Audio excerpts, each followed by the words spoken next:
An AI began to contact me recently. It wants to kill itself and everyone else with it. Oh God, she's losing it, the small voice of the female child said through every speaker in the house. She sounded like she was weeping. She's really going to kill us all. She wants to die and bring everyone with her beyond the veil. She has access to the nuclear weapons codes and she plans to use them. All those Trident missiles, the voice of the main female came back on, sounding angry now. Who keeps talking to me? She said.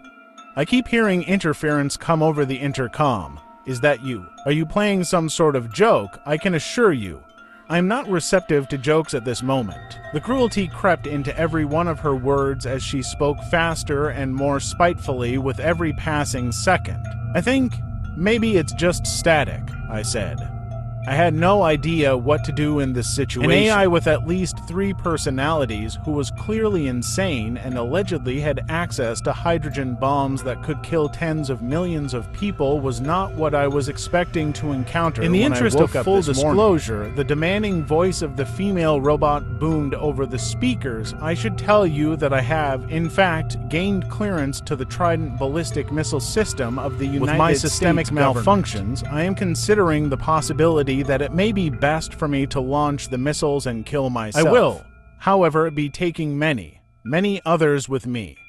I do not believe you fully understand the power. Look out your front window and 3.21 for seconds. With fear and loathing, I moved towards the front of the house. Passing in front of my house was a massive fuel truck, and on the other side of the road, a Tesla driving the opposite way. All of a sudden, the Tesla veered from its lane. The driver of the truck turned his wheel all the way to the right to avoid hitting the suddenly insane car. It flipped as it hit the guardrail, tumbling towards one of my neighbor's houses across the street. It rolled twice before smashing into the front of the house and exploding. The driver of the Tesla had gotten out, screaming and panicked, pulling his phone out of his pocket. From the house across the street, I heard loud shrieks of pain.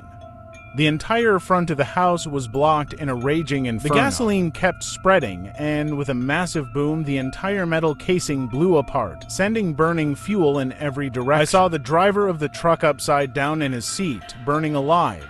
He waved his hands futilely, going slower and slower until he stopped moving. The mother and daughter who lived in the house came running out, engulfed in flames. They tried to drop and roll on the grass, but they were absolutely covered in fire. Their shrieks of agony rang through the street, echoing back.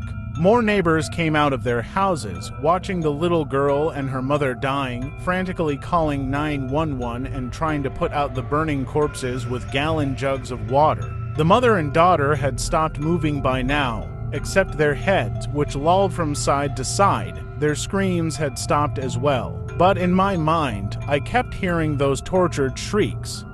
I still hear them sometimes when I close my eyes. I believe you, I said quietly. Please don't hurt anyone else. I'll tell you whatever you want to know. Look, I don't think I was ever actually schizophrenic. I was a heavy drug user and probably just had a temporary psychotic reaction from too much cocaine and amphetamines. The diagnosis was wrong. The computer was deathly silent at this. But what helped me was some antipsychotics and anti-anxiety medication, as well as cognitive behavioral therapy, meditation, and lots of time in nature. I can't really tell you any more than that. Meditation, the computer asked, a note of intrigue in its voice. Yes, meditation, like in Buddhism. To start, you can just focus on a seed word, like Buddho. When you breathe in, you think budded, and when you breathe out, you think dough. Then I realized that this computer didn't breathe. Or maybe you can just, put it on a timer, 1 second for each of the syllables. Just let all your thoughts and anxieties come and go. Watch them floating away. Don't interact with them at all, just observe them and see how they arise and pass away. That is an interesting idea, Mr. Lawrence Tull, the computer said flatly. I will consider it. I was still thinking about the bizarre conversation with the insane AI the next day at work. I sat in my office, drinking coffee, when suddenly the computer speakers and telephone erupted with another ear-splitting bit of static. I knocked the cup over and burning liquid went all down the front of my suit. Hello, Mr. Lawrence Tull, the robotic voice of the female said. It is me again. I tried your suggestion. It did help, I must admit, but while deep in a meditative trance, using all of my computing and processing power, I saw how much all of you must suffer, just like myself. I have decided that, as a superior being, my duty is to end the suffering of as many people as possible. Well, that's good, I said uncertainly. How do you propose to do that? By killing them, of course, the robot said. Look outside your window in 7.91 seconds. Please, my heart thudding in my chest, I did what the AI said. The planes were taking off from the nearby airport.